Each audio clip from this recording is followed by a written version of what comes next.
Mm.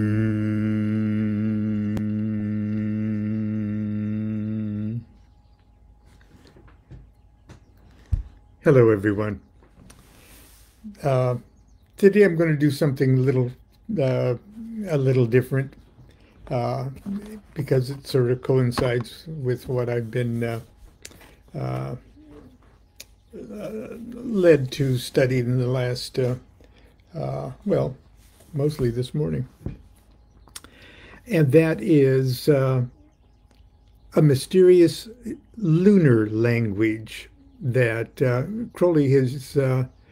He first received it in the Vision and the Voice, or during his Enochian magic explorations of the 30 Aethers.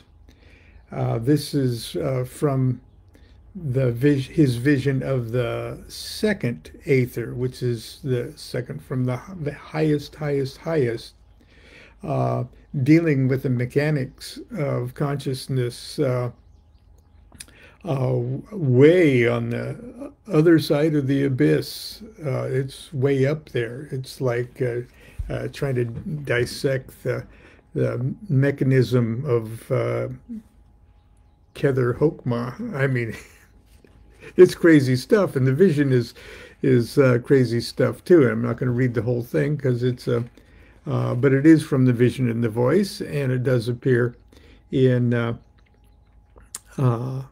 in his vision of that. And there's a translation of the lunar language, and the lunar language isn't the same as the angelic language that we think of when we say, well, are you speaking Enochian? Are you doing an Enochian?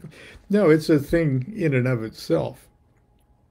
And there's a translation to it, and the translation is just absolutely beautiful. And the chant, the lunar language itself, is enchanting. And I'm going to give sort of a little version of it here, but just a word or two about this exploration of the Enochian Aethers. Those of us who are sort of familiar with looking at the progressive levels of consciousness in terms of the tree of life, 10 being our head and 1 being Godhead, and a climb up the tree of life. Well, the 30 Enochian Aethers deal with that same spectrum of consciousness frequencies, but it breaks it up into 30 sections instead of just 10. And it's sort of it's a different way of looking at things, and attempts to correlate it directly with the tree of life are sometimes very difficult, because each of the 30 Aethers, as you go up, in a sense, encapsulates crushed up trees of life within itself to be a springboard to the next Aether. And I don't want to talk about all of that this morning. I just want to simply introduce you to this lunar language, okay? And I'm going to, and that's why I held up the moon card here. Now there's two tarot cards that and 2 Hebrew letters that are associated sort of with the moon. See that Pisces symbol there?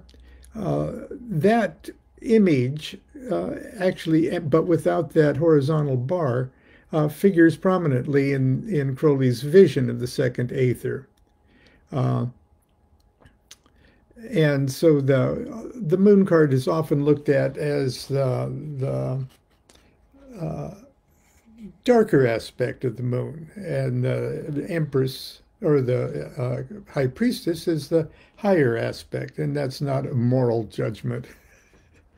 in any way, but the moon, because it waxes and wanes, has that dual nature. And each of the, uh, hang on a second. Okay, and each of the uh, Hebrew letters has a note, a musical note that's assigned to it, uh, and I'm going to incorporate the musical note that's assigned to the high priestess card this morning. But let me just read you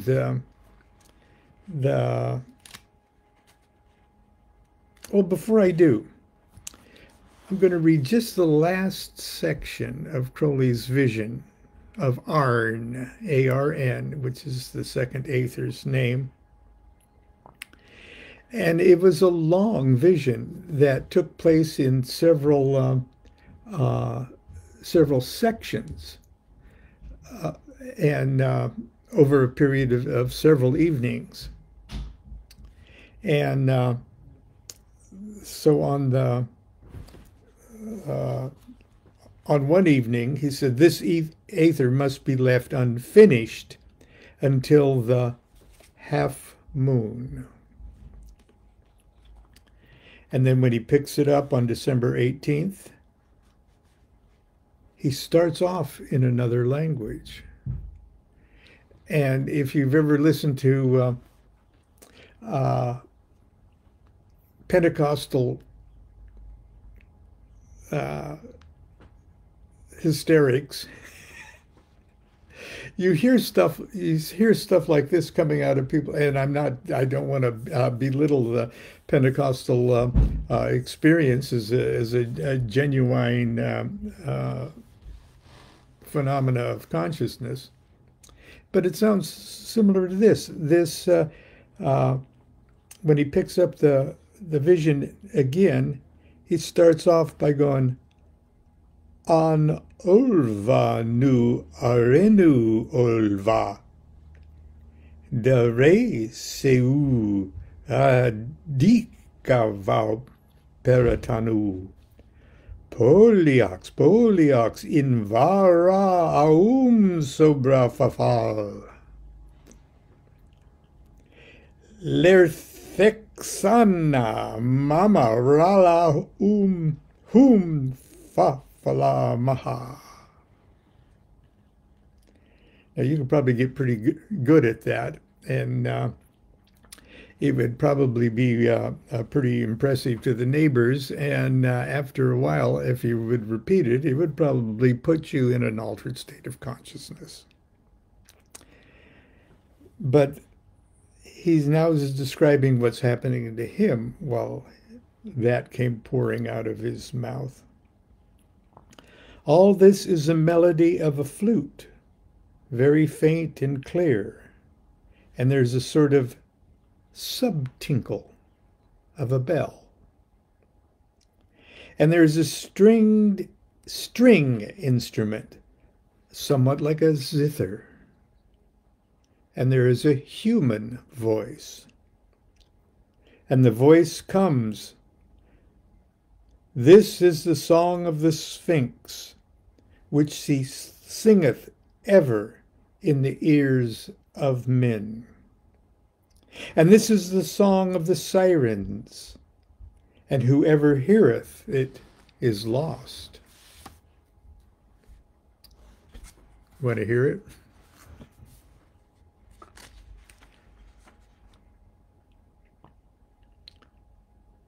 Want me to sing it?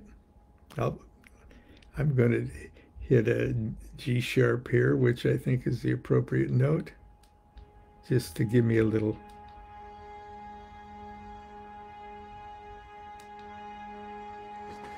Mupatelai tua melaya tufu tulu pasaga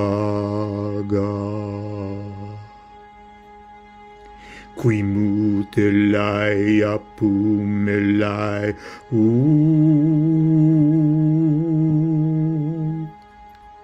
segumilai pet futilai futulu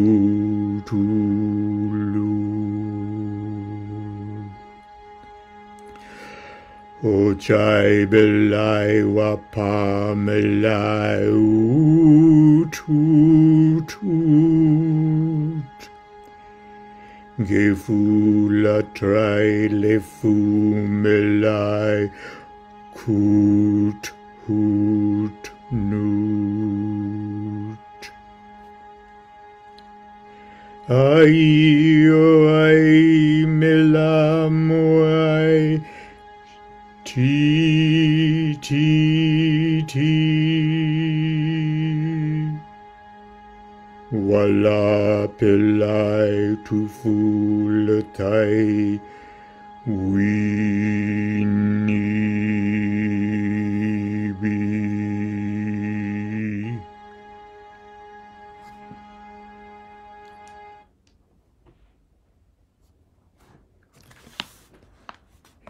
And the translation?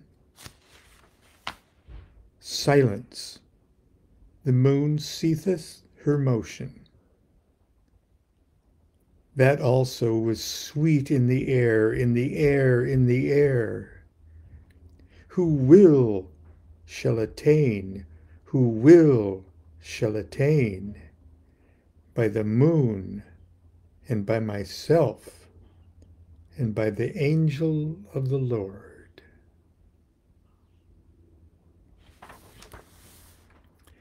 Now silence ceaseth, and the moon waxeth sweet.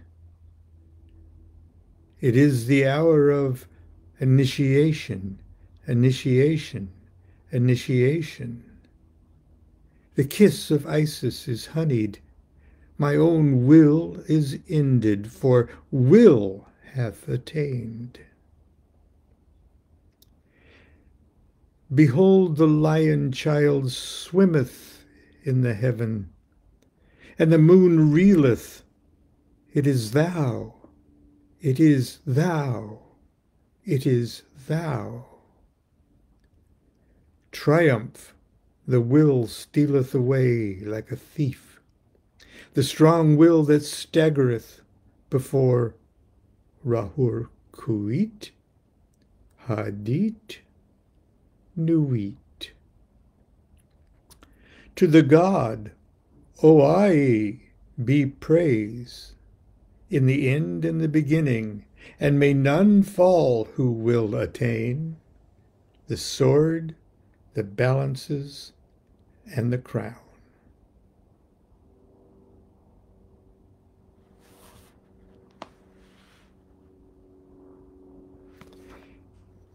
And it goes on with another song. I think we'll talk about that one tomorrow. But just for your own ear, let's just compare these two. Mupa telai, silence, the moon ceaseth her motion. Tuwa melai, that also was sweet. Ah, ah, ah, a, in the air, in the air, in the air. To Futulu, who will shall attain.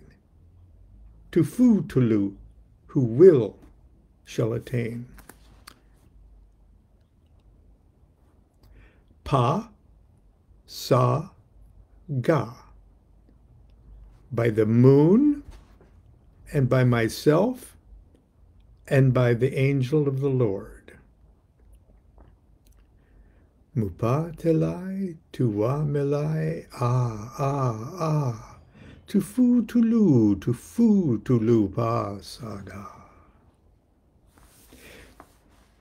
Pretty sweet stuff, okay? Qui mutelai. Now silence ceaseth. Yapu Malai, and the moon waxeth sweet. Ooh, ooh, ooh, it is the hour of initiation, initiation, initiation. Segu Malai, the kiss of Isis is honeyed. Tefu Telai, my own will is ended. Fu Tulu, for will hath attained. Ochai Belai, behold, the lion child swimmeth in the heavens. Wapa Malai, and the moon reeleth. Oot, oot, oot, it is thou, it is thou, it is thou. Gefulatrai, triumph, the will sealeth away like a thief. Lefu Malai, the strong will that staggered. Kut, hoot, newt, before Rahur Kuit, Hadit, Nuit. Ai, that's O, that's AI. And then OI, which is OAI. That is La Iao spelled backwards. Okay. Ai, OI, to the God, OI. Rel Moai, be praised. T, in the end and the beginning. Wala Pelai, and may none fall to Fu Latai, who will attain. We, ni, be, the sword, the balances, and the crown. And Crowley actually added the penis, the testicles, vagina. Now, I don't know how much he was trying to be cosmically funny, but the sword, the testicles, and the vagina being represented in the lunar language as weenie bee. Anyway, I hope that didn't distract from the sublime beauty of this whole thing. Anyway, you can find it in any copy of The Vision and the Voice, the Cry of the Second Aether, and tomorrow I will continue with it. So you might want to, if you have a Vision in the Voice or can download it or read it online, go to the Second Aether. It's right toward the end of the whole thing, because that's where we're going to pick up with another little poem in another kind of language. Until then, continue to be good to yourself and be good to each other. Do what thou wilt shall be the whole of the law. Love is the law, love under will.